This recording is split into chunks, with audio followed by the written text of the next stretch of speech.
and this is our video number 5 of the series self-awareness. I hope the past 4 videos have been of help to you and have been of substance and have helped you start the journey and pick up the journey of self-awareness. In this video, we're going to look into 2 things. What does it mean to be self-aware, and what is the importance or relevance of self-awareness? Now, what does it mean to be self-aware?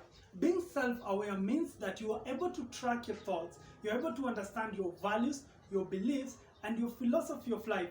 Also, you're able to understand your strengths and weaknesses and adjust your goals accordingly. And finally, you are able to acknowledge your successes and your failures and actually learn from them. You learn what you did good to succeed in that way and what you need to change so that you avert the failure in future.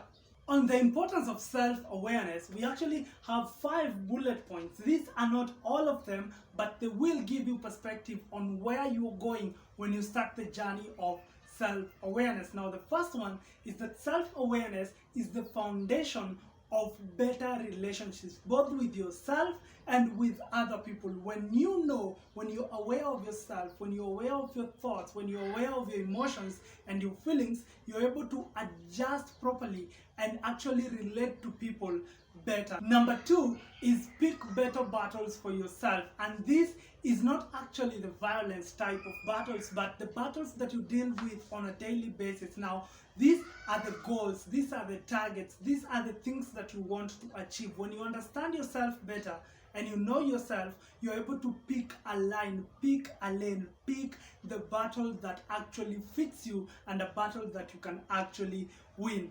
Now, the third point is you're able to acknowledge your positives and your negatives. We've said this through all the videos that we have done before. You need to acknowledge the good and the bad, and this is another advantage of being self-aware. And the point number 4 is you're able to track your thoughts so that you can predict the emotions and the reactions both by yourself and the people you're interacting with, and actually adjust accordingly. If you're having a fight with a partner and you actually have gone to that point where you actually understand the emotion, you know why it happened, how it happened, what influenced it, and you actually have those dynamics in place, you are able to articulate your point better, you are able to explain things to them better, you are able to make sure that you get to a common ground easier rather than fighting from a superficial point, both of you. So when you're self-aware, you're able to predict emotions and reactions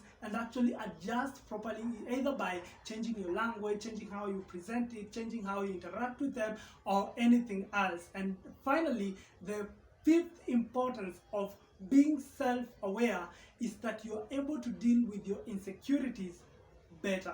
Now, often when someone tells us something that we don't like about ourselves, we attack them or we reply in a defensive manner.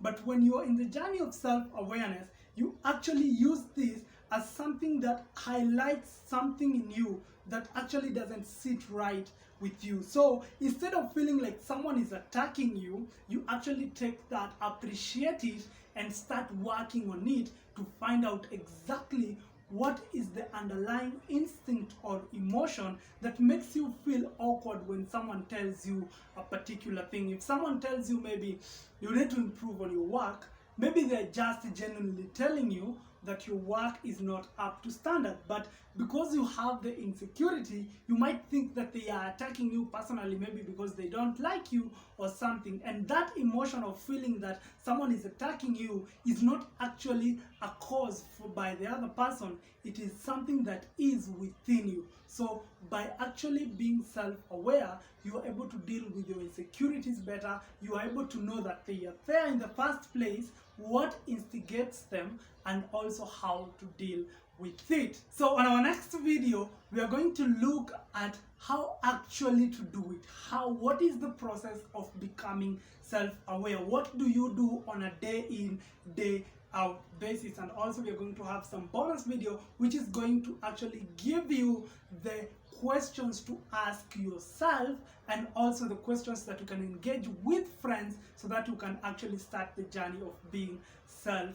aware. Now, before you stop watching this, make sure you comment, you like, you subscribe to this channel, and follow me across all my social media channels so that we can continue engaging in this conversation, and so that all of us can become better versions of who we are supposed to be.